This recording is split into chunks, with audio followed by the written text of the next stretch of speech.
Hey guys, tonight we're going to quietly slip back into the chill stone corridors and drafty wooden halls of medieval Europe. Not for a feast, not for a battle, but to witness something far more terrifying: childbirth. You're in a dim, smoky cottage right now. The rushlight's flicker throws twitching shadows on the low-beamed ceiling. Outside, the rain taps a nervous rhythm on the thatch roof. And you're in labor. There's no anesthetic, no clean sheets, no trained doctor. Just the midwife, a bucket, and the terrible knowledge that you probably won't survive this. So before you get comfortable, take a moment to like the video and subscribe, but only if you genuinely enjoy what I do here. And if you're watching from somewhere far off, let me know in the comments. Where are you and what time is it? Now dim the lights, maybe turn on a fan for that soft background hum, and let's ease into tonight's journey together. You're lying back now, sweat slick on your brow, and you can taste the iron tang of fear on your tongue. You know that no woman emerges unchanged from childbirth if she emerges at all.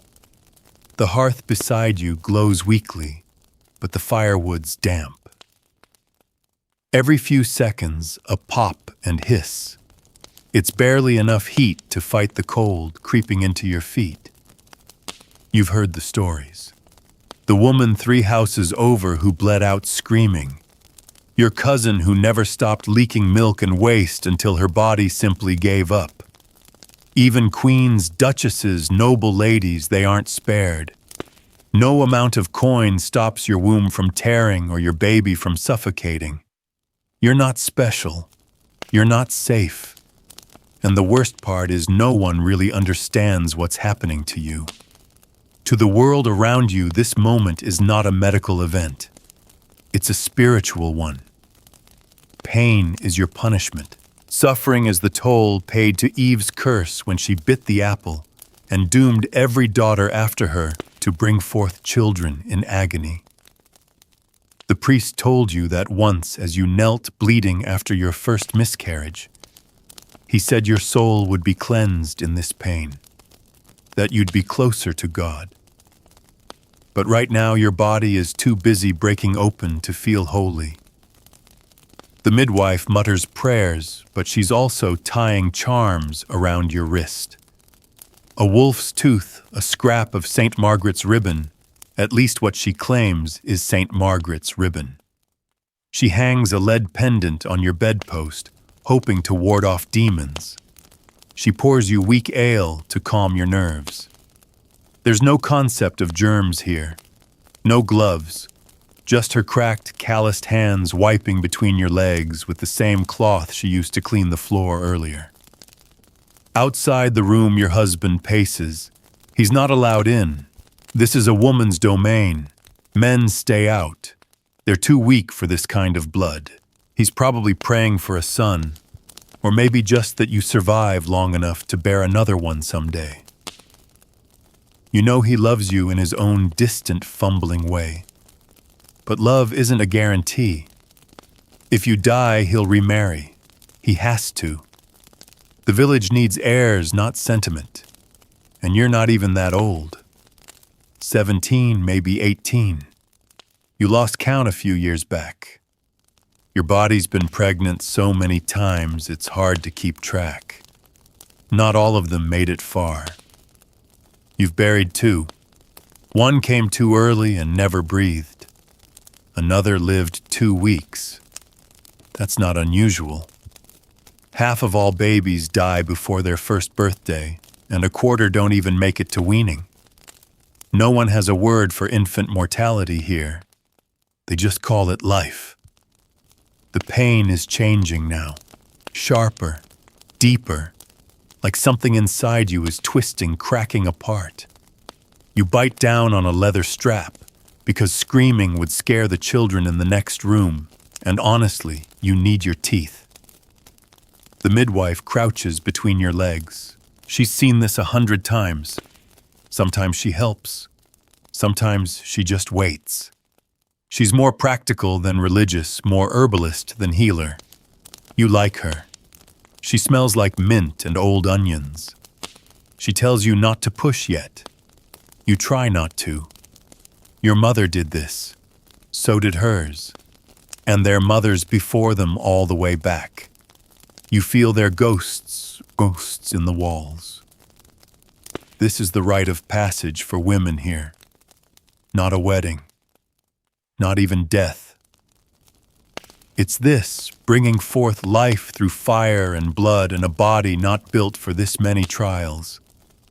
This is your battlefield. And now the baby's coming. You feel the ring of fire. You understand the name now. It burns. Not like a flame, no, it's sharper than that. Like a metal crown pulled from the forge and pressed against your skin. You moan low in your throat, and the midwife nods. She can see the head. Or maybe not the head. Maybe it's a foot. Her brow tightens. She says nothing. That's worse than words. You know what it means when they're quiet. She tells you to hold steady, not to push, but your body isn't listening. It's pushing anyway. You tremble. The room seems to swirl. You hear voices that aren't there. You taste copper. Somewhere in the haze, the midwife's apprentice rushes in with a fresh cloth. You don't remember when she left. The priest is at the door now. Your husband fetched him just in case. He starts saying the prayers for the dying. You want to tell him to shut up, that you're still here, still trying. But your voice doesn't work. The pain stops. No, it shifts. Something gives way. You feel a tearing, a pop, a wetness. A scream not yours pierces the air. It's a baby, breathing, crying, alive. You exhale. You're not dead, not yet. But you're not done either. The afterbirth has to come. And sometimes it doesn't. And when it doesn't, you die anyway. This picks up immediately from section 1 with continuous flow and no reintro. The baby is swaddled in scratchy wool, now wriggling faintly as the midwife checks for signs of life. Fingers, toes, mouth, breath. It's a girl. You're too exhausted to care. You love her instantly anyway, though you know you shouldn't. Attachment is a risk, a dangerous one. Loving her might break you later. Your body is still shuddering with contractions. The midwife presses a fist into your belly, murmuring that the afterbirth has to come, and soon. You groan. It hurts more than you expected. It always does. There's no clean separation between labor and postpartum. It's all one long suffering.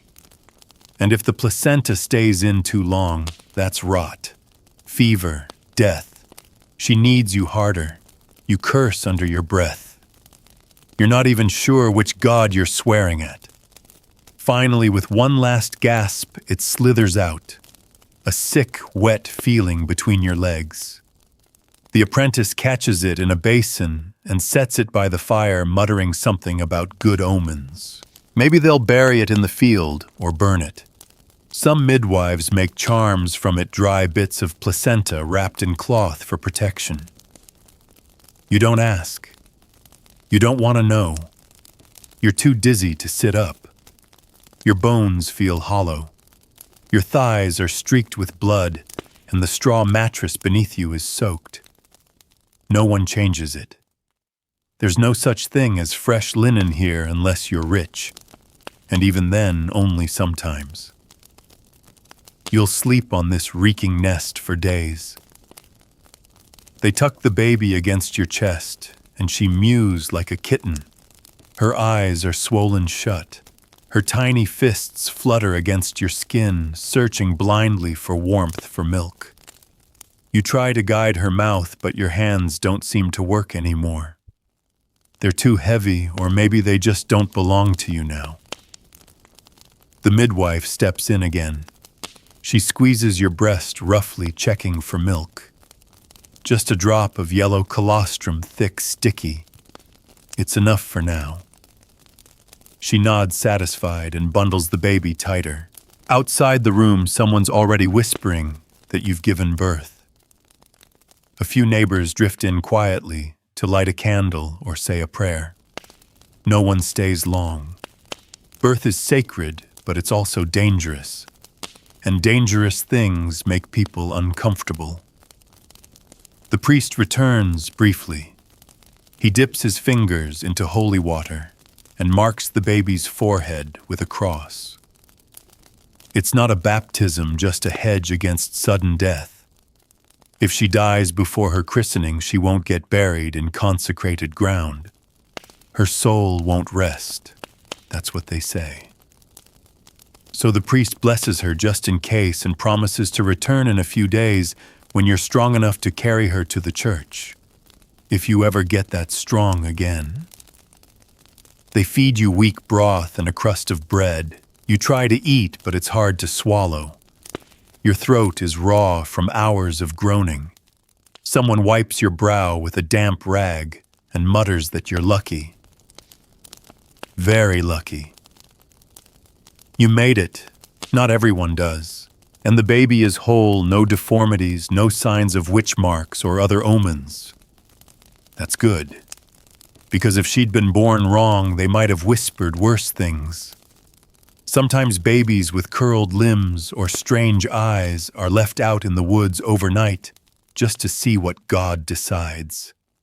Sometimes the devil is blamed, or the mother, or both.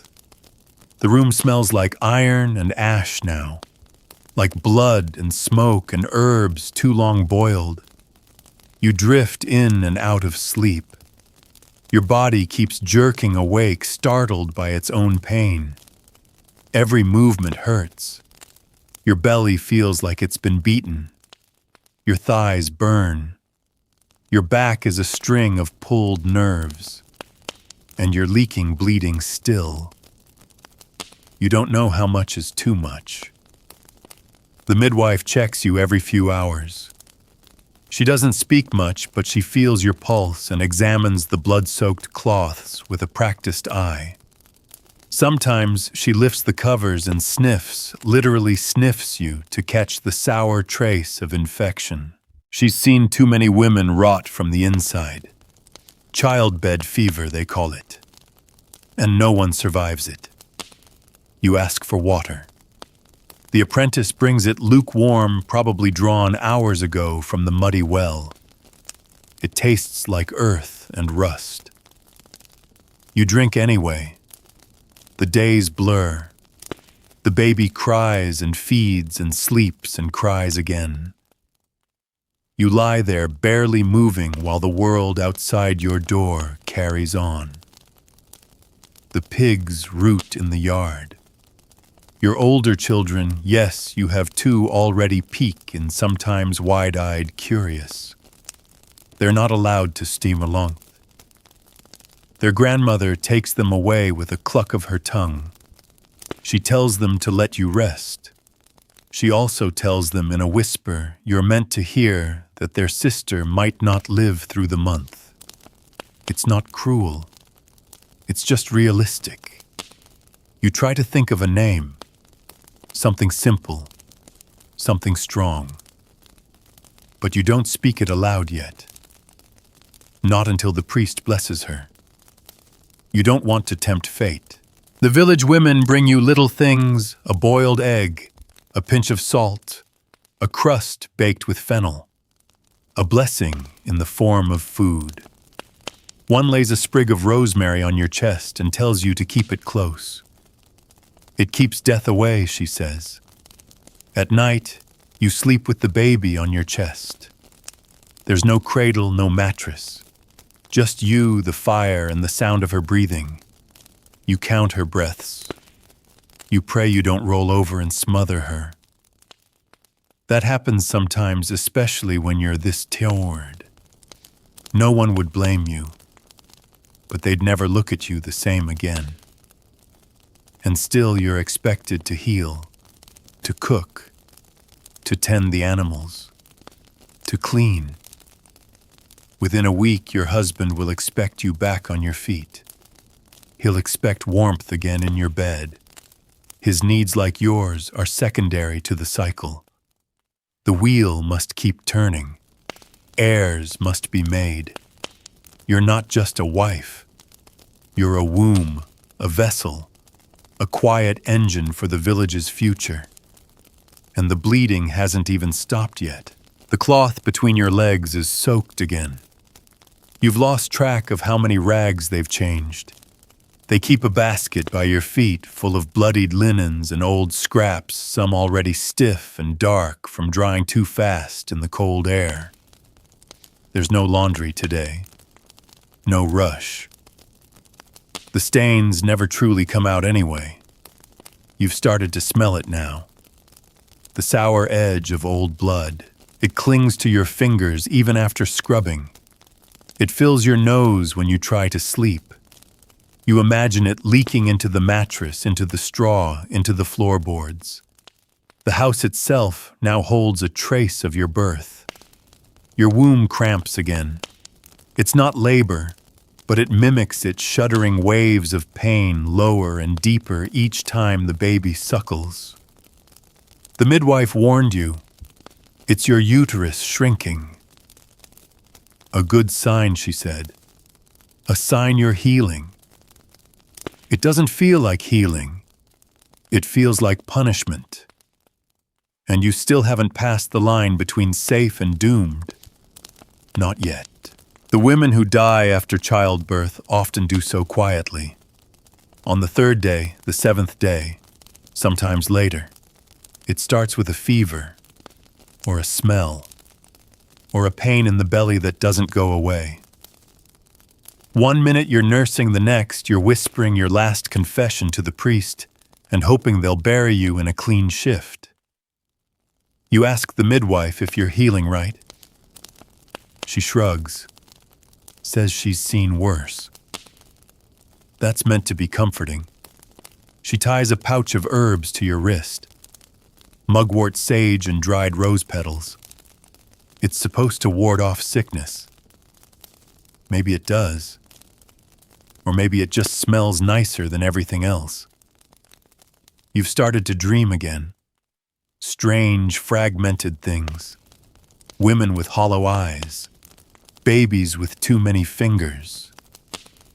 Your grandmother who died birthing her 8th child leaning over your bed, whispering in a language you don't know anymore. You wake up cold, clutching the baby tighter, your heart racing. But the baby's still breathing. You check her constantly, feel the rise and fall of her tiny chest, the warmth of her forehead, the damp curl of sweat on her scalp. Sometimes she doesn't cry for hours and you panic. You nudge her awake just to make sure. You shouldn't, but you can't help it. You're afraid of the silence more than the noise. The village expects you to resume life soon. One neighbor asked your husband if you'd be at the washing stone by the river next week. Another asked if you could send broth to her sick sister. Word spreads quickly here. Your survival has been noted, and so has your re-entry into usefulness. You haven't stood upright yet. When you try, your legs buckle. The bleeding thickens. The midwife scolds you. She says you must wait for the churching. The churching. It's the ritual that makes you clean again. Until then, you're polluted, unholy, tainted by the blood of childbirth. You can't enter church. You can't touch sacred objects. You can't even make the sign of the cross in public. Some women hate this idea. Others find relief in it. It's an excuse to rest, to be invisible, to let others handle the prayers and the piety. But you want it over with. You want to be clean again. Not because you believe the priest's words, but because the shame clings like another layer of dirt. The churching will come when you can walk to the chapel. A slow, painful shuffle down the muddy road, baby in arms, wearing your best shift. The priest will say the blessing. He'll sprinkle holy water. Maybe he'll even smile. And then you'll be pure again. Until the next child. Because there will be a next child. Your husband's already said so gently. He's proud of you, he says. You were strong, braver than most. He doesn't say he's sorry. He doesn't say he saw you nearly die. He just strokes your hair and says that if God wills it, you'll give him a son next time. You don't respond. You just stare at the baby girl asleep in your arms, already wondering if she'll survive long enough to face this same fate. Because she will. If she lives. She'll grow awkward and quiet into a woman. And one day a man will point and say that one and her fate will be sealed. There will be no choice, no talk of love, just a date, a dowry, and a darkened bedroom. And eventually she'll lie where you lie now, afraid, alone, split open by life. Maybe it won't be so bad for her. Maybe the midwife will be skilled. Maybe the fire will burn brighter. Maybe she'll have broth and clean linens and time to heal. Maybe the baby will be healthy. Maybe she'll live. But it's all maybe. Always maybe. You shift slightly, hissing at the pain. The blood between your legs has slowed but not stopped. You fold the cloth tighter and breathe slowly through your nose. The baby mews again. Hungry, always hungry. You guide her to your breast and grit your teeth as she latches on. The pain is sharp at first, then dull, then something between. Your body is not your own anymore. It hasn't been for a long time. It belongs to the village, to the rhythm of planting and harvesting, of birthing and burying. It's a vessel of continuity. You understand that now. A woman in your village once said that mothers are just bridges. We exist so others can cross. You're beginning to understand what she meant. The baby drifts back to sleep, mouth slack, her cheek resting against your breast. You keep your hand on her back, feeling every shallow breath. Her ribs flutter beneath your palm, and for a moment that fragile rhythm is the only thing anchoring you to the room. Outside, life has resumed. You hear your neighbors talking, their voices muffled through the cottage wall.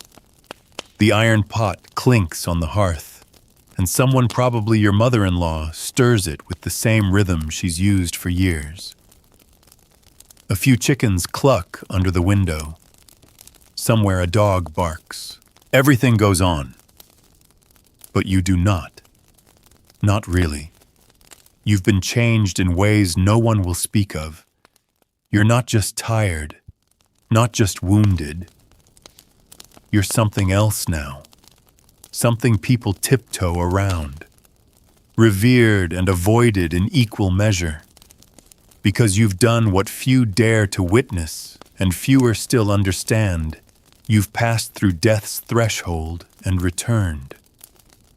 No one says it aloud, but it lingers in their eyes. You are haunted. They expect you to feel blessed, to feel joy, gratitude, but you feel undone. Like a cord pulled too tight and left frayed. You smile when people bring gifts, dried apples, barley cakes, bits of cloth. You say thank you when they coo over the baby. But inside your thoughts circle like wolves. No one warns you about this part. The quiet descent. The long, dark hallway of your mind echoing with strange guilt. The priest says you're blessed. The midwife says you're lucky. Your husband says you're strong. But none of them ask what it cost you. No one asks what it felt like. Because feelings aren't something peasants discuss. They're indulgences for the rich. You're allowed pain. You're allowed fatigue. But sorrow. Grief for your old self, that's indulgent. Ungrateful. You're alive, aren't you? So you keep it silent. The other women know. You see it in their eyes. The ones who've birthed before, who carry that same tired sadness behind their smiles. They sit beside you and talk of practical things, suckling, swaddling, sleep. But their hands always find yours gripping a little tighter than needed. That's the only language you're allowed. The house feels different now. Smaller, heavier. The walls hold your labor sounds, the blood, the prayers. They've soaked it up like the straw mattress, and the place seems to creak under the weight of memory. You feel exposed even in your own bed, and your role has shifted. Before this, you were wife, daughter-in-law, maybe sister. Now you are mother. It sounds like a gift. It's not. It's a title carved in bone. Your body is a map of this new identity. Breasts swollen and sore. Stomach loose and heavy. The line of your hips no longer neat. The marks on your thighs like the branches of a dead tree. You don't own this flesh anymore. It's been repurposed, claimed by the child who nurses and the man who waits, because he is waiting. Not just for you to heal, but for you to return to his bed. For your touch, your warmth, your submission. He's been patient, kind, even, but his expectation hovers in the air like smoke. And when your church clean again, it will begin anew. That part scares you more than anything. The thought of being filled again, of growing heavy and wide and breaking apart again. You can barely survive the first storm, and already the next one gathers on the horizon. You want to say no, but you can't. There is no no here. Consent is not part of the vocabulary. You were married to serve, to bear, to continue. You belong to your husband. Your body is his property, his field. He sows, you yield. It is written in the laws, in the sermons, in the glances exchanged across the dinner board. You try not to think about it. Instead, you watch the baby's face. She grimaces in her sleep, fists curled like a fighter. Already she looks like she knows how cruel this world can be. You wish you could protect her from it. But you can't. All you can do is carry her through the years you're given and hope they are gentle ones. You hear the midwife outside talking to your husband. She's telling him how strong you were, how lucky he is.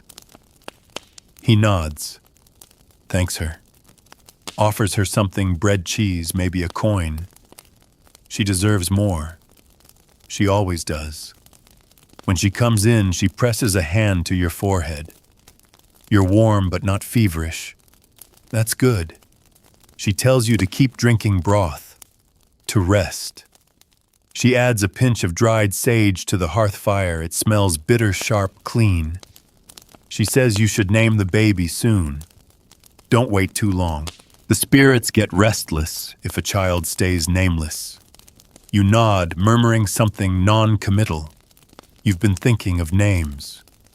Quiet ones. Names of saints. Names of trees. You want something strong but gentle. Something the world won't crush too easily. You lean your head back and close your eyes. The baby is quiet again. The fire snaps. Your body aches. The days ahead will be long. You will bleed for weeks. You will strain to walk, to lift, to smile. You will be judged for how quickly you return to chores, how soon you look like a wife again. You will be watched. But for this moment, you are still, suspended, between pain and duty, between woman and mother. You do not know what version of yourself will come out the other side. The baby's breaths are shallow now, like soft little whistles. You stroke her cheek with a fingertip, half to soothe her, half to reassure yourself she's still here. There's something terrifying about her stillness, like the world is holding its breath, waiting to decide if she gets to stay. She stirs, sighs. The tension in your chest loosens just a little.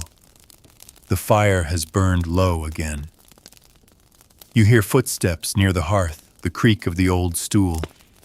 Your husband sits down without speaking. He doesn't touch you, just watches the flames. Maybe he's thinking of the last few days, your screams, the blood, the way your body seemed to disappear beneath pain. Maybe he doesn't know what to say. Most men don't. You glance at him from the corner of your eye. He looks older now, worn down in a way you didn't expect, but not broken. He still walks, still eats, still waits. You're the one left picking up your own pieces. By morning, the midwife says you should try to stand again. You do, though your legs tremble like saplings in a windstorm. Every step sends shocks through your spine, aches deep in your bones. But you manage a few paces across the room. That's progress. That's recovery. That's proof you're useful again. You hate that word. Useful. It's the quiet command behind every smile, every favor, every moment of praise. You are meant to produce, provide, perform. You are a mother now, and mothers must move. So you do. By the second week, you're tending the hearth, stirring porridge, feeding the older children, washing cloths. Every movement feels like a betrayal of your healing body, but no one asks if you're ready. You're expected to be. The bleeding hasn't fully stopped, but it's slowed. That's good, they say. You're cleansing. Everything bad is leaving your body. The blood, the grief, the danger. They say if the bleeding stops too soon, it's a sign that death has stopped with it. Some women use herbs to help it along. The midwife leaves you a pouch of dried flowers and roots.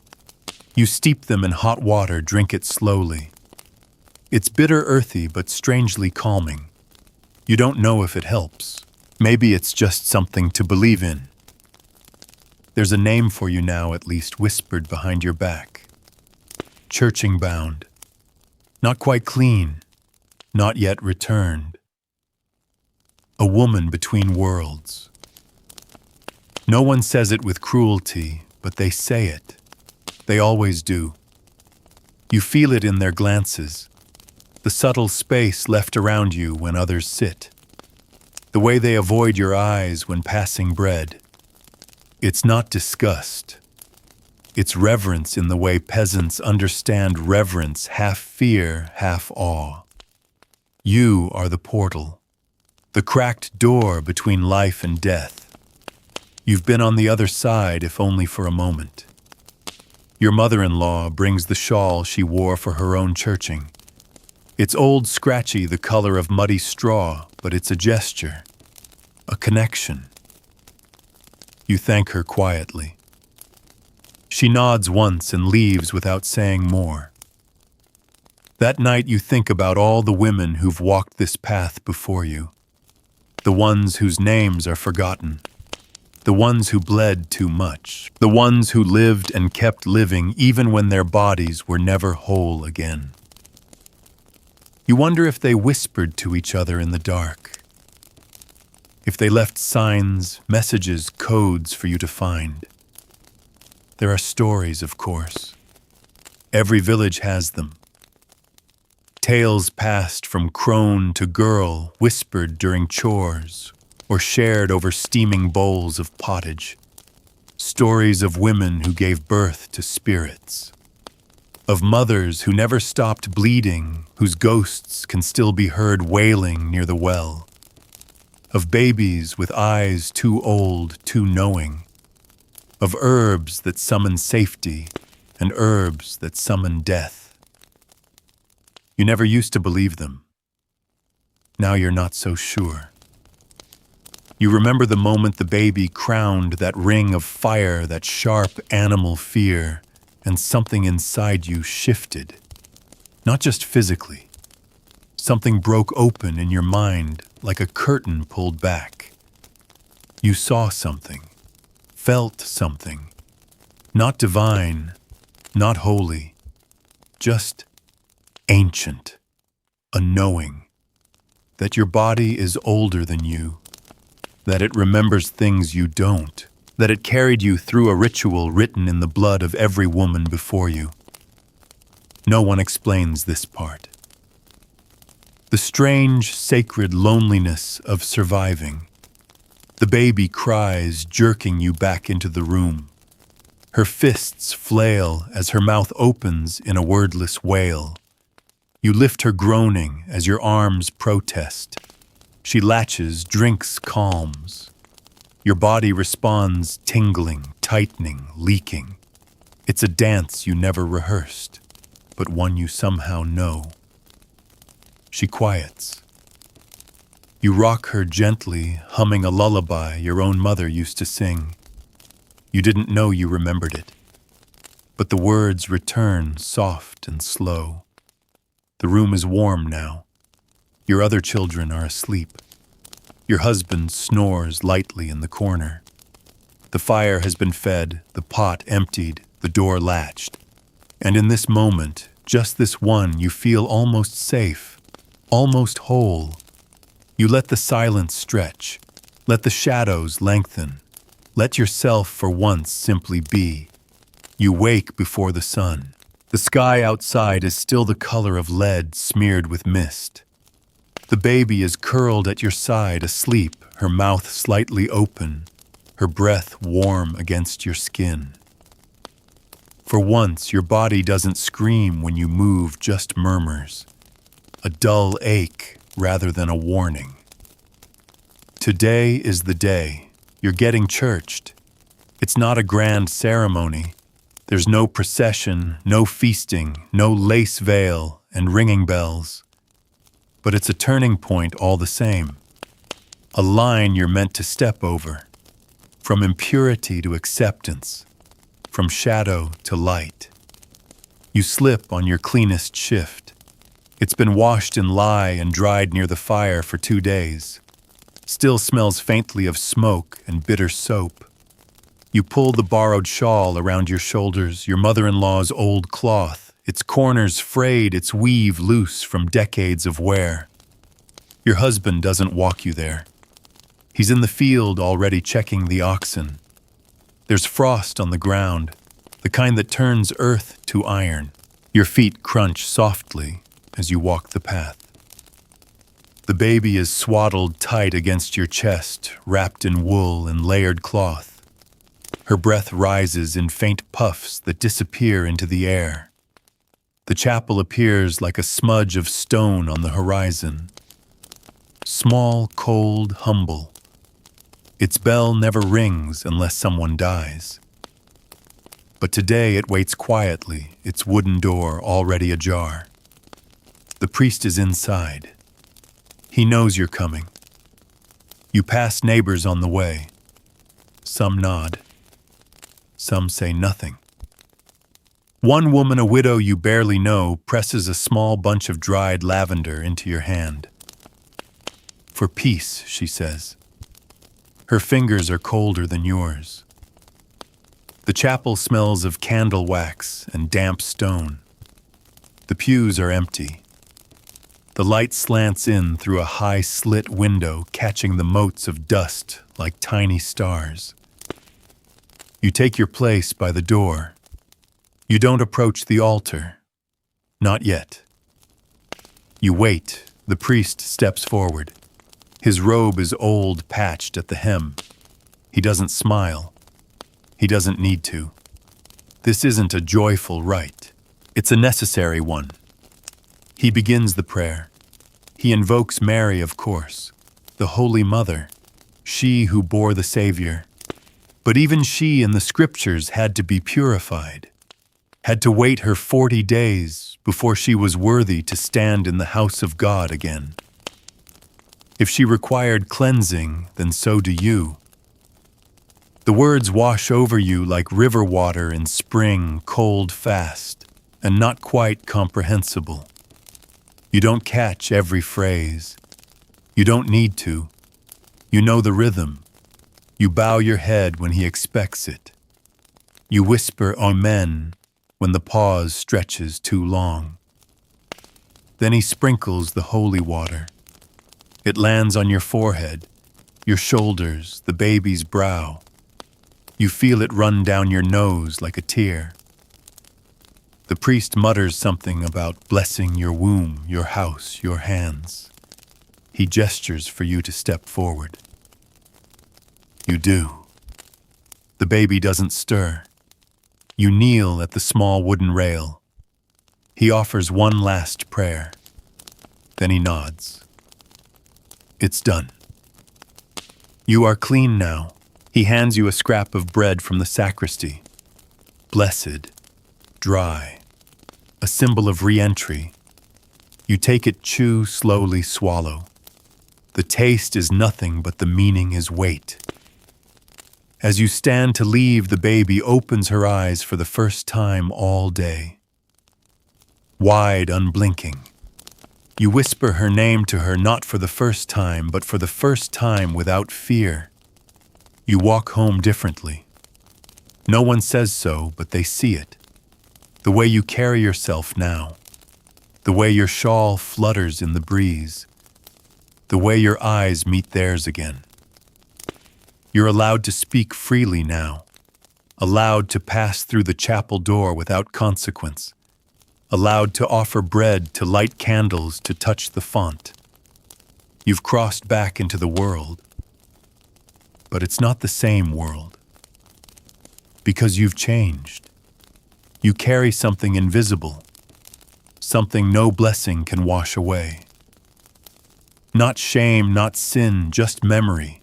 The echo of pain, the shadow of fear, the knowledge of what it means to split open and survive. You return to your house and hang the shawl on a peg near the door. You don't plan to wear it again. It served its purpose. Inside, the fire's low again. The older children are wrestling over a crust of bread. Your husband is still in the field. The dog whines by the hearth. It's all exactly as it was, and completely different. You feed the baby, fold cloth, stir the pot. The world does not pause to honor your transition. There are no feasts, no silver crosses, no songs, just the rhythm of chores resuming. You are a part of it again. But when you wash your hands in the basin, you notice something. Your reflection in the water. It looks like you, but quieter, older somehow. There's something in your eyes that wasn't there before. Not sorrow, not even strength, just knowledge.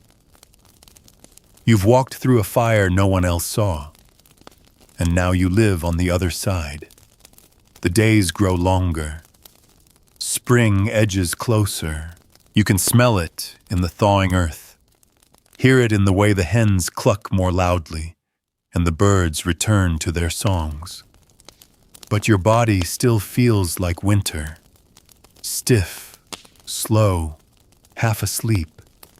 You no longer bleed, but your belly is soft and strange, the skin stretched into unfamiliar valleys. Your breasts ache less often now. The milk flows easier.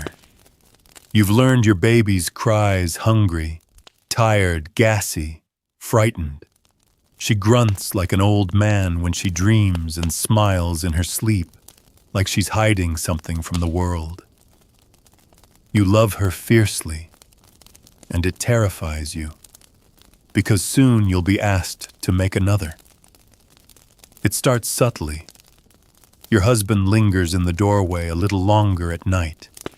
His hand brushes your shoulder when you pass him a bowl. His voice is gentler. He tells you you're beautiful even though you haven't washed your hair in days, and your eyes carry permanent shadows. He means it, in his way. But you know what's coming. There's no schedule, no spoken rule, but after churching, after bleeding, stops, you are his again. His right. His wife. The memory of your labor doesn't erase the expectation. It just delays it.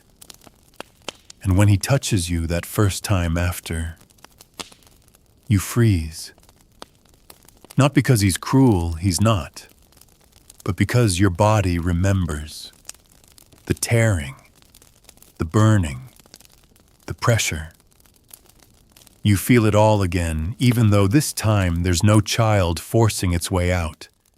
Just a man gentle but oblivious, asking you to open yourself and pretend you're whole. You let him. You do not cry. You do not speak. Afterward, he sleeps. You stare at the ceiling that watched you give birth, the ceiling that knows too much. The next morning, you go to the river with the other women. It's the first time you've carried a full pail since the baby came. Your arms ache, but you smile. You have to. They ask questions. Not directly, but they always ask. How's the baby? Is your husband pleased? Will there be another one soon? You nod. They smile. You smile back. That's how it goes. One of them, Elspeth, who's buried more babies than she's named, leans in while you're wringing cloth and whispers, "Drink yarrow tea if you don't want another yet." Then she walks away just like that, as though she never said it. You file that away, a small, hidden act of resistance. But you also know that herbs only go so far. And your husband has a strong seed. The baby grows. She opens her eyes wider. She begins to grasp your fingers. You sing to her lullabies your mother once murmured half asleep. Some nights you dance with her in the dark, swaying side to side so she'll stay quiet. You step over the creaky boards without thinking. You know this house like your own skin. The older children grow louder again. They want your attention, your stories, your lap. You give them what you can. You always do. And you notice things. How the ache in your hips hasn't quite left. How your back twinges when you rise from kneeling. How the scar, Tess. You have a scar now, even if you can't see it, pulls at odd angles when you move too quickly. No one asks if you still hurt. Pain has no place in this part of your life. It was expected. It's past. You lived. That's the only answer they need. You've returned to the fields now. Not every day, not all day, but enough to remind your body who it belongs to. The soil clings to your hands. The sun creases your brow. You bend, pull, plant, mend. Your baby sleeps on your back, tied snug in a wool sling, head tucked against your shoulder. She'll live like this for years, clinging, suckling, observing, becoming. You wonder how much she remembers. If her bones recall the sound of your heartbeat, the way your voice softens when she fusses. If she will grow strong, if she will live. Always that if. The village priest says she must be baptized again now that she's stronger. The first blessing was only a hedge. This one counts. You dress her in white linen. You walk her to the chapel. He marks her forehead, dips her head in cold water. She screams. Everyone says that's a good sign. You try to believe them. You come home and make soup from root vegetables and barley. The broth is thin, but it warms your hands. You feed the children, clean the hearth, grind the dried herbs into powder. You fold cloths, sweep ashes, mend holes. You press your fingers into your own belly and wonder if it feels different. You know the signs, the tightness, the nausea, the strange fluttering instinct in your gut that says not again. And then one morning you wake before the baby, before the dog, before the birds, and you know you are pregnant again. You don't tell anyone at first, not even the midwife. You just go on with your days pretending your stomach isn't beginning to harden at the base, that your breasts aren't tender, that your blood hasn't vanished like a whisper in the wind. You know the signs. You've known them too many times.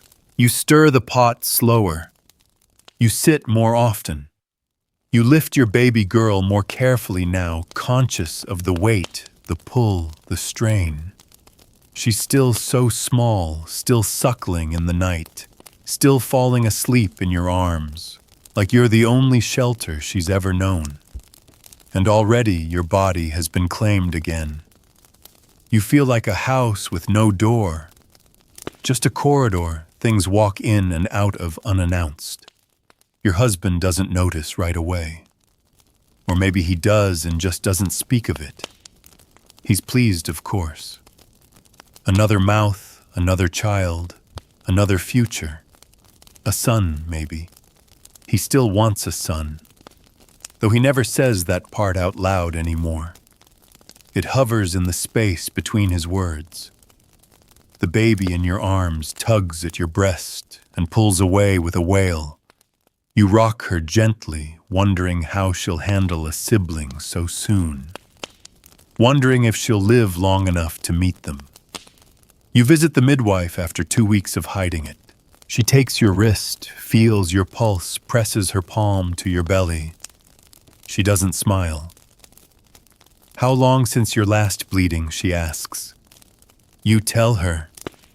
She nods, once her mouth tight.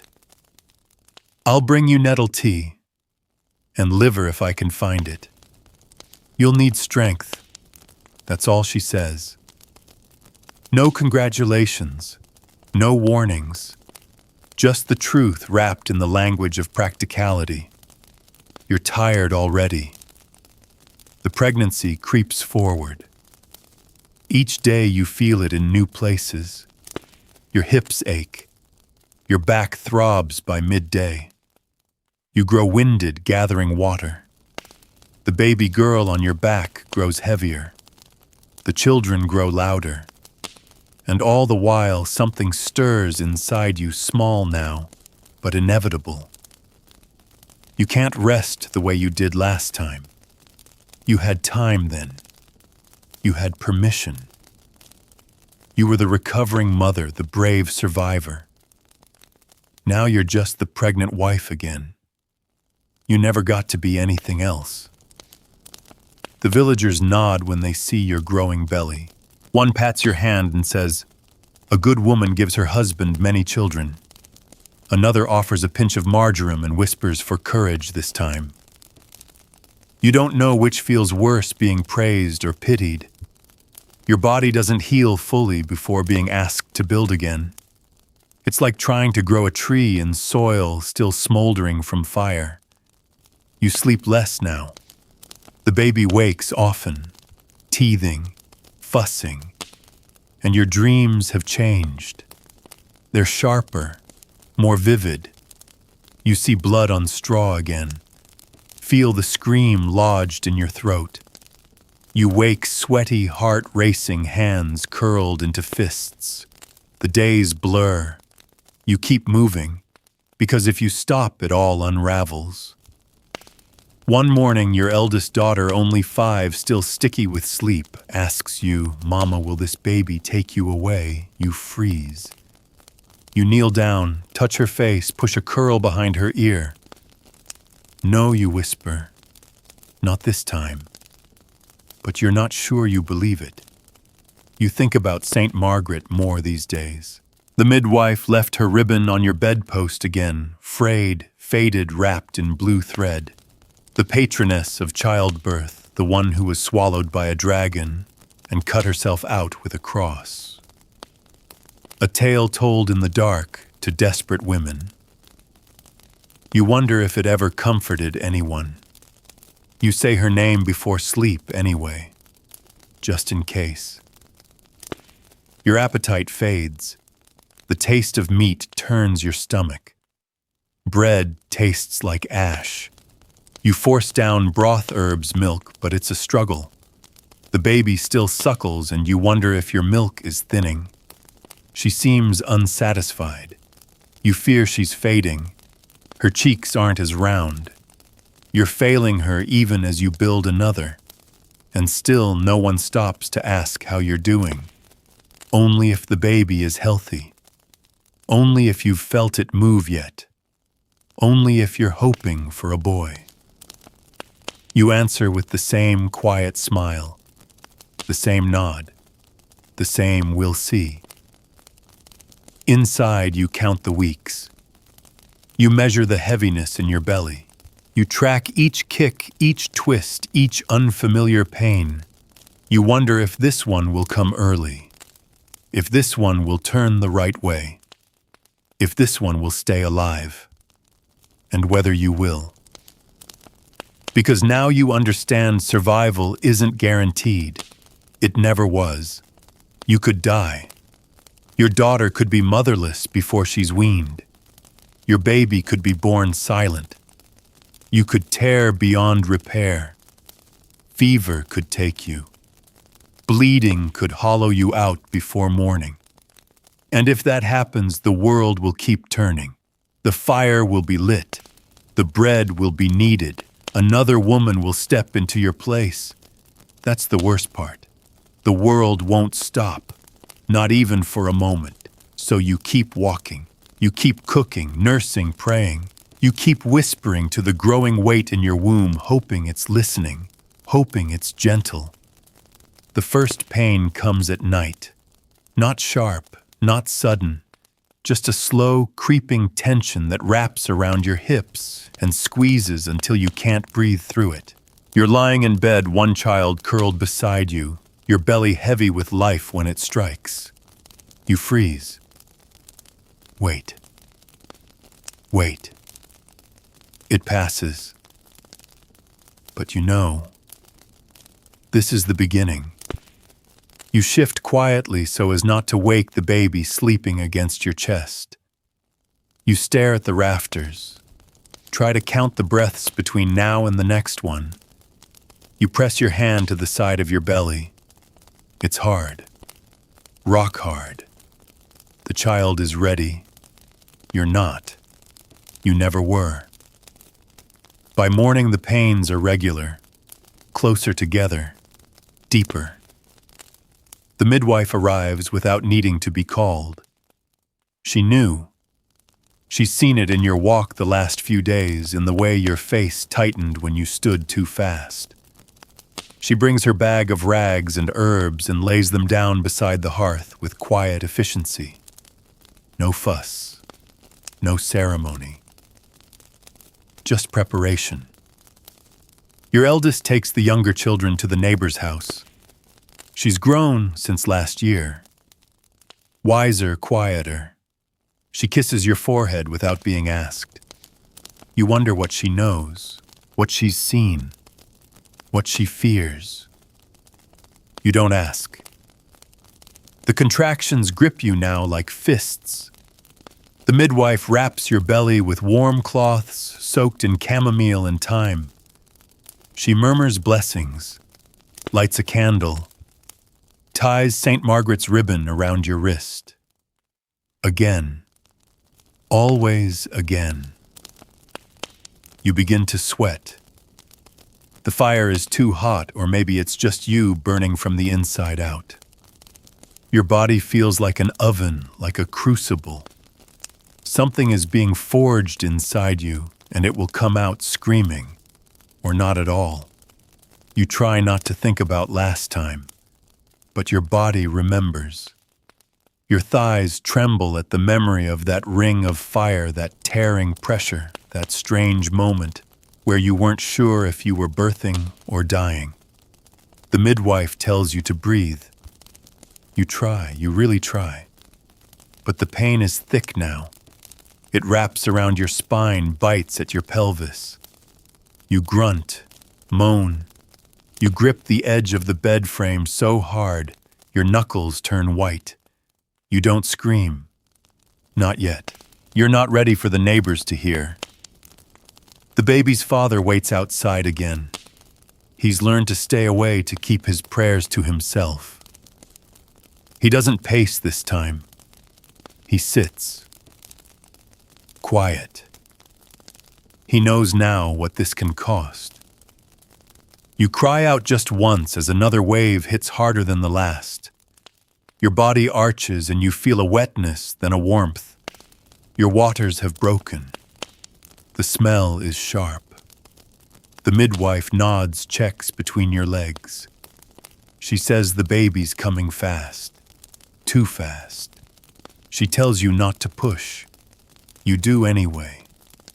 The pressure is unbearable. Like your bones are opening. Like your body is being torn from the inside. You sob without sound, mouth open, teeth clenched. There's no dignity in labor, just survival. And even that isn't promised. The baby begins to crown. You feel it, the stretch, the fire, the split. The midwife tells you to breathe. You want to slap her. Instead, you squeeze your eyes shut and bear down. Once, twice, a third time, and then it happens. The baby slips free in a rush of wet and blood and heat. And there's silence. That silence again. Too long. Too quiet. The midwife rubs the baby briskly, holding it upside down, tapping the soles of its feet. She leans in, listens. You can't breathe. You're still frozen, waiting. Then finally a cry, sharp, furious, alive. Your chest caves in with relief. You sob, really sob for the first time. The midwife places the baby on your chest. It's warm, slick, screaming. Another girl. You laugh. A broken sound. It surprises you. You survived. Again. Somehow. You reach for her, wrap your arms around her. You whisper her name. One you've been keeping tucked behind your teeth for months. A name no one else knows. She quiets, breathes. You breathe with her, but the work isn't done. The midwife presses your belly, waiting for the afterbirth. Your body convulses. One more push. One final release. The placenta comes, whole, clean. She checks it carefully. She nods. You're safe. For now. You lie back. Everything aches. Everything buzzes. You feel emptied, hollowed out. But also whole. The baby nuzzles your skin. Your breast leaks. She finds her way to the nipple like she's done it before. You help her. You always help. The midwife covers you with blankets, tucks the baby in beside you. She wipes your brow, murmurs something you don't hear. Your eyes are heavy. Your body is slipping under the weight of it all. But before you sleep, you whisper to the ceiling, I did it. Not for praise, not for recognition, just so something knows that you bore life, again, and lived. You wake hours later, unsure of what time it is. The fire's gone low again. The room is dim and smells of iron and milk. The baby is asleep beside you, curled like a comma mouth, slightly open, her breath warm against your ribs. You stroke her hair so fine it's barely there. Your thighs are slick with dried blood. The cloth beneath you is soaked again. The midwife left another pile of rags nearby, knowing you'd need them. You shift slightly and feel everything scream: hips, spine, knees, breasts, all of it. You're no longer in labor, but you're still in pain. That's how it works. You're expected to return to life, but your body hasn't caught up yet. The baby whimpers. You guide her to your breast. She latches instantly, like she's known how to do this since the womb. Her little mouth pulls rhythmically, and your body responds automatically, letting down milk with a tingle you can't quite call pleasant. Your first daughter watches from the doorway. She's holding a cloth doll by one limp arm. Her eyes are wide but not frightened, just curious, cautious. She's seen enough to know that motherhood isn't gentle. She steps closer, then stops, as if she can sense that you're still partly gone. You reach out a hand. She takes it. The next few days bleed into one another.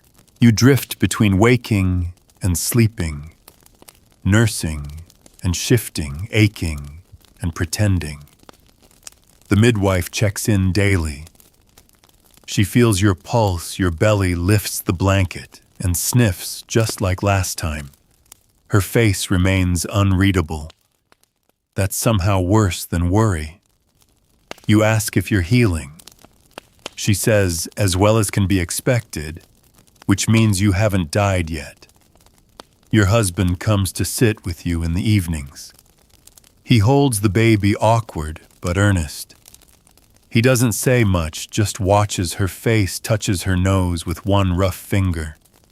Sometimes he hums, a song you don't recognize. He doesn't ask how you feel. No one does. Your body is sore, yes, but your mind, it's full of fog, a thick gray weight that presses behind your eyes and saps your strength. You don't cry. You don't smile much either. You exist, that's all. You notice things. How the baby's mouth twitches when she dreams. How the older children now ask permission before approaching. How your husband's touch feels less like comfort and more like expectation. You dread what comes next. Not now, not today, but soon, when your body is declared clean again. When the churching returns. When the priest blesses you with holy water and tells you in soft Latin that you've been washed of your impurity, as if the pain was something sinful, as if your blood offended God. You'll bow your head, of course, say the words, accept the ritual, but inside you'll scream, because this isn't about holiness, it's about ownership. Once you're churched, you're not a vessel anymore. You're property again, available, expected. The thought makes your stomach clench harder than the contractions did. You find yourself looking at the river more often, watching it wind along the edge of the village. You think of its cold rush, its silence, the way it swallows things without question. You wouldn't throw yourself in, not really, but the thought brings a strange kind of peace, a release. You push it away, not because you're afraid to die, but because you're too tired to fight. And the baby, this new one, she needs you. She's so small, so helpless. Her fists flail blindly in the air. Her eyes barely open. She knows only warmth and hunger and your smell. You can't leave her, not yet. The midwife brings more herbs, comfrey for pain, raspberry leaves for strength, yarrow for the bleeding. She crushes them herself, mixes them into water, adds a bit of honey when she can find it. You drink, you wince, you thank her.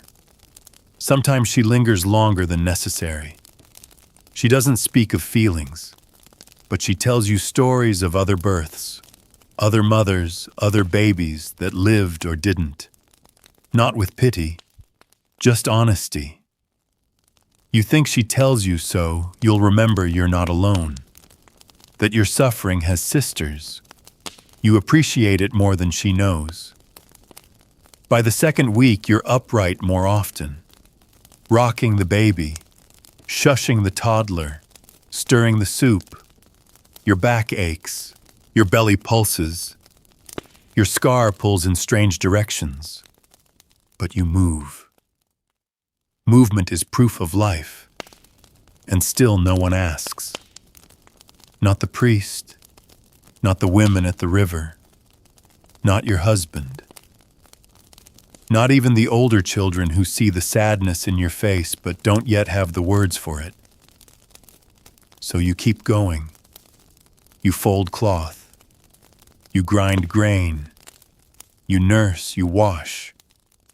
You rock.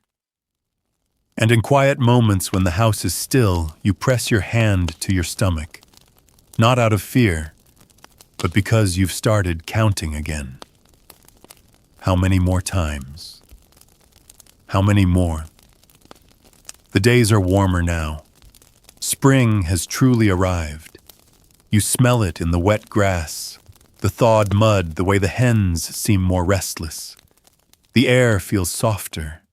The baby breathes easier at night. The villagers move through their chores with a little more speed, a little more hope. The last frost has passed. That's what they say, at least. You still wake with a heaviness in your chest. It's not just the ache of your body still healing. It's something deeper, like a root that was planted during your first childbirth and has grown steadily since, twisting around your ribs, threading through your breath. It's grief, maybe, or fear, or just exhaustion that goes bone deep. You don't speak of it. There's no word for it anyway. But you think often about how many more times you'll have to do this. You count them without meaning to. Not the babies, the births, the blood, the nights when your body tears and you have to act like that's normal. You've had 2 in 2 years. Your mother had 9. 4 of them died before they learned to walk. 1 never even opened his eyes. You remember her face when she spoke of them, still flat, unmoving, like a stone with a voice. You understand her now. It's not that she didn't care. It's that she couldn't carry all that grief at once. No one could. So she packed it away, behind her chores, behind her prayers, behind the way she tied your hair in the mornings. You used to think she was cold. Now you know she was strong. That kind of strength doesn't get honored. It gets expected. Your back aches today. You were gathering wood earlier and felt something pull. Now every step sends a dull warning up your spine. You shift the baby to the other side of your hip. She doesn't like it squirms. You hush her, gently bouncing in rhythm. You wonder if your body will ever feel like yours again. Maybe it never did. Maybe it never will. You pass by the cottage where Elspeth lives, the woman who whispered to you about yarrow tea months ago. She's sweeping the doorway, pausing now and then to glance at the sky. She sees you, nods, then looks down at your belly. Not pregnant. Not yet. She doesn't say a word. Just gives the slightest shake of her head. You know what she means. Soon. You want to ask her how many times she's done this, how many children, how many losses. But that's not how things are done. Women don't share numbers here, just glances, just hands brushing during laundry, just silence thick with meaning. That's how grief speaks. You still haven't been churched again. The priest was away for a week helping with a death in the next village. You haven't missed the ritual. You dread it now more than before. Not because of the words or the gesture, but because of what comes next. Everyone will know you're back. Your husband has already started watching you again. Not unkindly, but with that gaze that means he's waiting. Waiting for the priest to sprinkle the water, to speak the blessing, to make you his again. You don't know how to tell him that you never felt clean to begin with. You've been bleeding in some way since you were 12. Marriage, birth, breastfeeding, miscarriage. It's all part of the same line, just different stops along the same endless road. Sometimes you think of what it would be like to stop walking it, to run away. Not far. Just to the edge of the woods. Just for 1 hour where no one touches you, needs you praise over you. But then you remember the baby, her mouth rooting blindly when she wakes, her tiny fingers wrapping around yours with perfect trust. And your daughter, the older one, watching everything you do, watching how you stand, how you speak, how you survive. You can't leave her that example, so you stay. And you keep counting, not because you want to, but because your life now is measured in cycles. Bleeding, healing, nursing, carrying.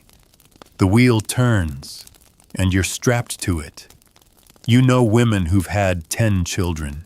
You know women who've died by the second. You know the look in their eyes, the ones still alive. It's a kind of quiet that never goes away.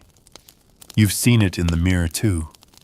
Especially in the moments when the baby is asleep, the fire is low, and no one is speaking. The quiet wraps around you like smoke, and in that stillness you hear something yourself. Your own thoughts, soft as a whisper, asking one simple question. How many more times you wake to silence? Not the peaceful kind, the other kind. The baby isn't breathing.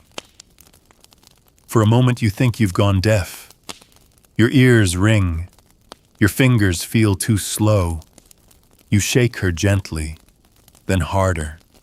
Her little head lolls. Her lips are pale. Her skin is still warm but cooling fast. You scream. The sound rips through the cottage, a jagged, broken thing. You don't remember standing. You don't remember running into the yard. But the next thing you know, the midwife is there. Elspeth is there. Your husband. Neighbors. They're all looking at you, at the baby, at the impossibility you already know is true. She's gone. No sickness. No sign. Just gone. You held her last night. Nursed her. She was warm, fussy, full of breath and need and life. Now she's a small, silent weight in your arms. The midwife tries everything. Herbs under her nose, a cool cloth, tiny thumps on the back, whispered prayers to saints you've never heard of. Nothing works. The baby doesn't stir. She passed in her sleep, someone says softly, maybe kindly. That doesn't help. You sit on the dirt floor for a long time, legs folded awkwardly, the baby still in your arms. No one moves you. No one touches you.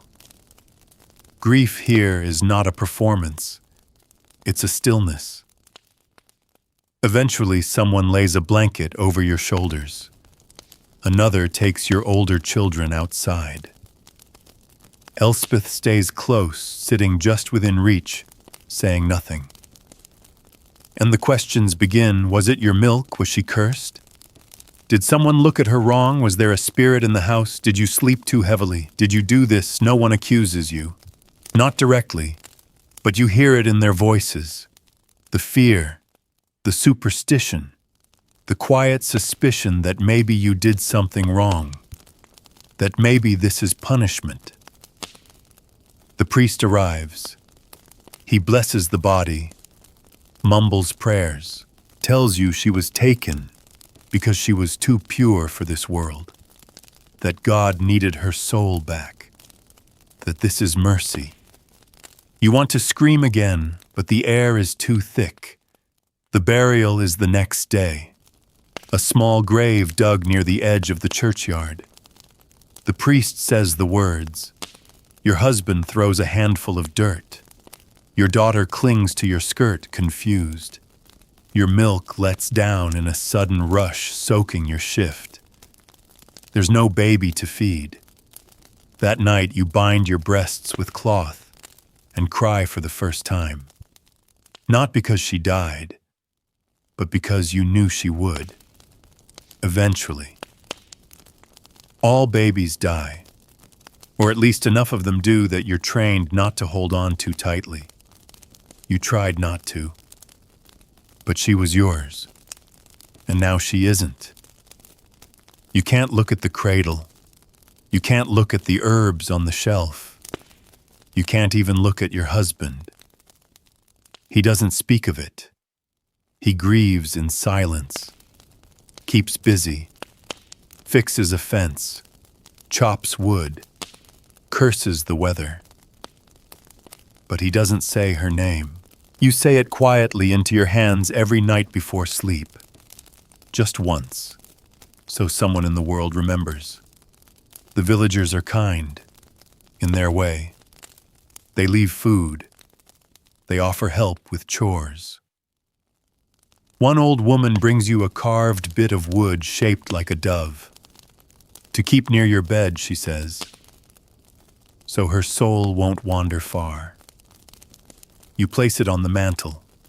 It watches you like a witness. Your body aches again, as if it too doesn't know what to do without her. Your breasts dry slowly, painfully. The fever doesn't come, but the sorrow does.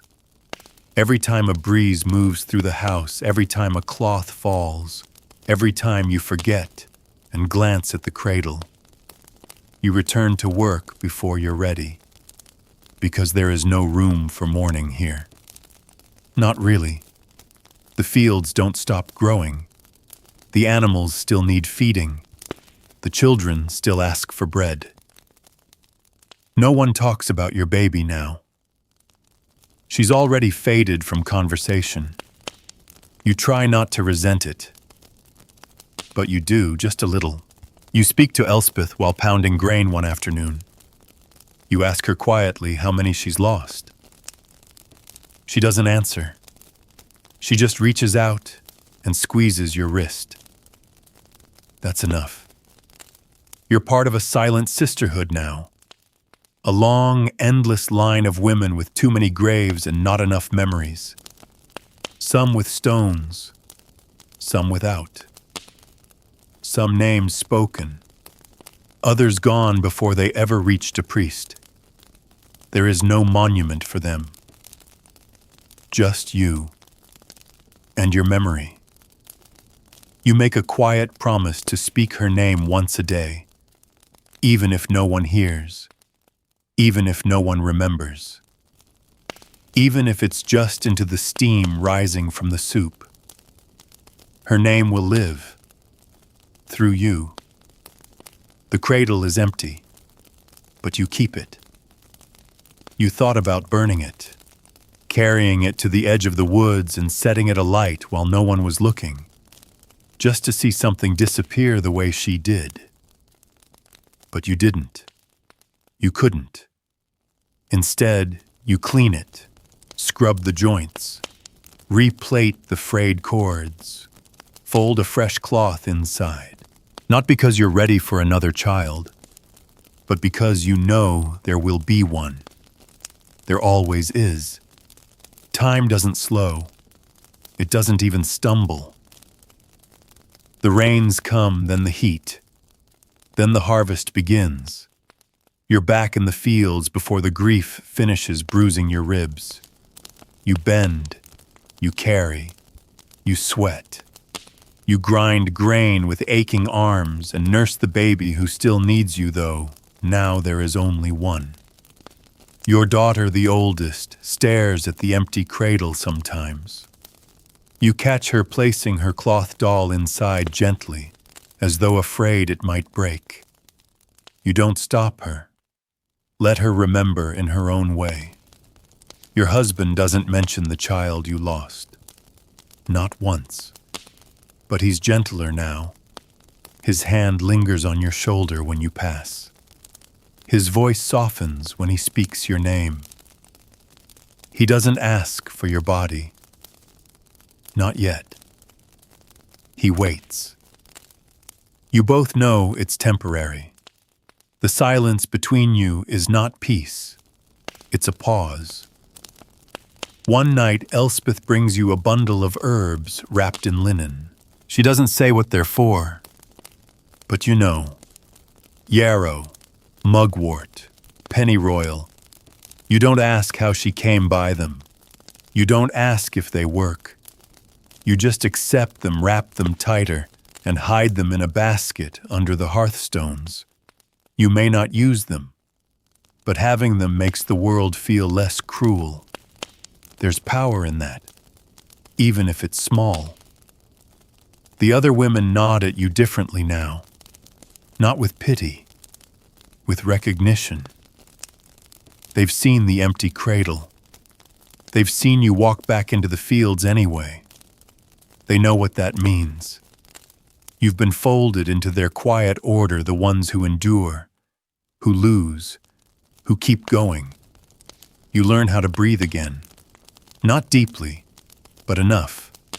You find comfort in routine, the shape of the day, the heat of the fire, the roughness of your wool shift, the sound of your children breathing as they sleep. You speak your daughter's name less often, not because you've forgotten, but because she's folded into everything now. She's in the sound of the wind at night. She's in the bitter herbs steeping on the hearth. She's in the gap between your words. Your body starts to feel like yours again. Just barely. Just enough that you stretch a little longer in the mornings. Just enough that you enjoy the chill of water on your hands. Just enough that you don't flinch when your husband brushes against you in the doorway. You're not healed. You won't be. But you're still here. And that's something. The priest visits for the first time since the burial. He asks about your soul. You want to laugh. You want to ask if he's ever buried a child.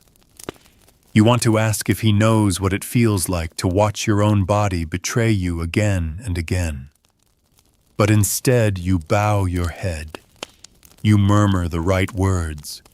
You let him bless you as if his water can scrub away what lives in your bones. After he leaves, you kneel beside the cradle and whisper the baby's name.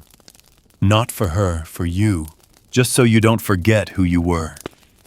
The fields go brown again. Harvest ends. Smoke thickens the air. Winter creeps closer. And your body, it starts to change again. You knew it would. You felt it in your breath, in your belly, in the way your dreams started curling in on themselves, dark and pulsing. You don't need the midwife to tell you. You don't need the signs. You're pregnant. Again. You don't cry. You don't even sigh. You simply sit down at the fireplace, a hand over your belly, and begin counting. Not the weeks, not the kicks, just the number of times you've started over. This is 3. You don't tell anyone right away. You don't even mark the day you knew. What's the point? The midwife will find out soon enough. Your husband will notice when your stomach swells again. The other women will see it in your face, the way your hands rest too often on your belly, the way your steps shorten by the afternoon. But for now, it's just you, and the quiet knowledge that once again your body has been claimed. This time it feels different, not harder, not easier, just distant. You move through your days like someone watching herself from the edge of a dream. You grind grain, stir broth, gather kindling, rock your daughter to sleep, all with a part of you split off and watching from far above. You don't cry. You don't fear. You don't hope. You just continue. It's safer that way. You use the herbs Elspeth gave you, just once, just to try. You steep the bundle in hot water and drink it slowly, the bitterness burning your tongue. You wait. But nothing happens. The next morning, you're still pregnant. You toss the rest into the fire. You tell yourself it was a test, a moment, a single chance to pretend that choice belonged to you. It doesn't. Not here. Not now. Your belly swells steadily over the next months. You work until your back burns and your knees crack. You sing when your daughters cry. You speak less and listen more. You sleep curled tightly, arms folded over your stomach, as if shielding the child within from the world it's destined to meet. The baby kicks harder this time. A fighter, you think. Maybe it knows. The days shorten. The nights grow longer. Your breath clouds in the morning air. Your fingers chap from the cold. You rub goose fat into your hands before sleep, hoping to keep them soft enough to work. The village prepares for winter, but you prepare for labor. Again. There's no checklist, no packed cloths or trimmed blankets. Just the midwife's face in your memory, the way her hands moved with practiced calm, the way her silence carried more truth than any priest's blessing. You visit her on a quiet morning. She looks at your belly, nods. She doesn't ask how you feel. She doesn't need to. She presses a warm cup of nettle tea into your hands and sits with you while you drink. She tells you a story about her first child lost in a fever, about the second who lived, about the third who still lives but not in her house. She says no woman finishes this life with all her children and all her pieces. You nod. You already knew. That night your husband lies beside you and whispers that he prays this one will be a boy. You nod again. Let him hope. You're too tired for correction. The baby presses against your ribs now. You feel its weight with every breath. You wonder what face it will wear, what name it will be given, what fate will find it before it's even old enough to understand what danger means. You whisper to it in the dark. Not promises, just truths. You tell it you'll try, that you'll fight, that you'll bleed again and maybe break, but that you'll do everything you can to see its eyes open. You tell it about its sisters, about the one who plays in the dirt by the door, and the one buried beneath the old tree behind the chapel. You say her name out loud. Just once. The baby kicks in reply. And in that strange, sacred moment, you feel more whole than you have in weeks.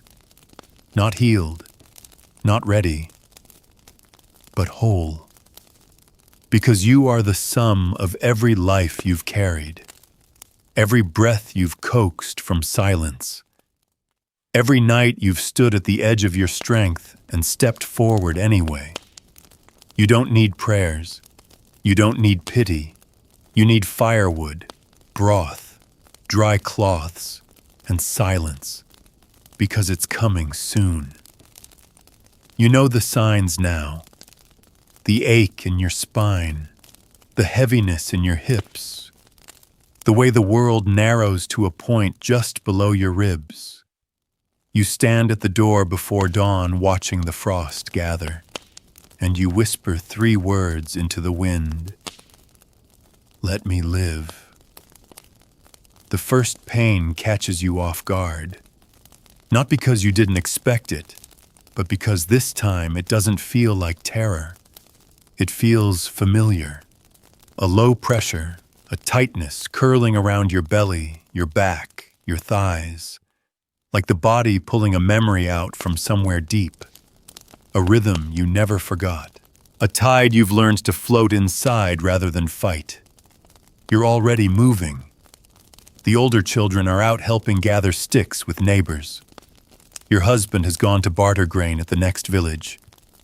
The air smells like snow. The baby will come soon. You call for the midwife. No panic, just habit. She arrives without rush, a bundle of cloths and a clay pot of warm water cradled in her arms. Her apprentice trails behind her, with a basket of herbs already grinding the leaves between her fingers, scenting the room with bitter mint and sharp thyme. The room is quiet. You sit by the fire and breathe. No one hurries you. No one needs to. The pain rises, breaks, recedes. You roll your hips gently the way the midwife taught you long ago. You sip warm tea. You close your eyes. It hurts, of course it hurts, but not in the panicked, overwhelming way it did that first time. Now the pain feels like a part of you. A necessary breaking, a returning. The midwife kneels beside you, presses her hands to your back. Strong, she says. That's all. No prayers this time. No trinkets tied to the bedpost. She knows that you don't need them. You've been here before. You enter the rhythm, breathe in, bear down, rest, again, your body opens slowly. The fire crackles. The baby inside you shifts lower. You don't scream, you don't need to. You moan low like the sound is pulled from the earth. The midwife murmurs approval. The apprentice soaks another cloth. The baby is crowning. You brace yourself. That ring of fire, that slow, impossible stretch. You feel it again, sharp, tearing, but you don't panic. You lean into it. You've learned not to fight the pain, but to ride it, to let it carry you to the edge of yourself. You push. Once, twice, and the third time the baby slides into the world with a wet, sudden weight. And this time it cries immediately. No silence. No waiting. Just life loud and pink and undeniable. The midwife lifts the child, turns. It gently checks it. A boy, she says. You laugh. It surprises even you. Not because of the child's sex, but because the sound escapes without warning, without bitterness. You're alive. He's alive. You're both still here. You close your eyes as the afterbirth comes wet and quick. The midwife checks it, nods. The apprentice sets it aside. The baby is laid across your chest, skin slick and wrinkled, breath hot against your throat. You whisper something. Not a name, not yet. Just a sound. A vow. The fire pops. The room is warm, and in this moment there is no fear, only stillness, only breath, only the quiet truth that for now you have survived again. Not by luck, not by grace, but by knowledge, by pain, by your own hands. You hold the baby closer. He wriggles fists tight, mouth open, searching. You guide him to your breast. He latches. You exhale. The midwife begins to clean the room. She moves slowly, gently, like she's afraid to break the moment. She doesn't speak. Neither do you. There's nothing left to say. You've done what needed to be done. Again. The night is quiet now. The fire has settled to a low glow. Shadows shift softly along the walls. You lie in the warmth wrapped in wool and silence the baby curled against your chest, your body still aching, but no longer afraid. Outside, the wind hums low through the trees. The cold presses against the walls, but inside everything is still. Still and safe. You listen to the baby breathe. You listen to your own heart slow. In the distance, an owl calls. The room smells of smoke and skin and milk and ash. Familiar things, earthly things. You feel the weight of the child in your arms, the faint pull of sleep behind your eyes, the long exhale of something that has been held too tightly for too long. You made it, this time. You don't know what comes next. You never do. But for now, there is no pain, no labor, no bleeding. Just this moment. Stillness, warmth, the quiet wonder of being alive. So rest now. Let the world fade. Let the fire hum you to sleep. Let your breath fall into rhythm with the small, steady lungs pressed to your chest. Let the pain drift far behind you. You are safe. You are still. You are enough. Close your eyes. Sleep. Dream of silence of stone walls and wind of snow melting in spring and names whispered into the dark. You're here. And that's everything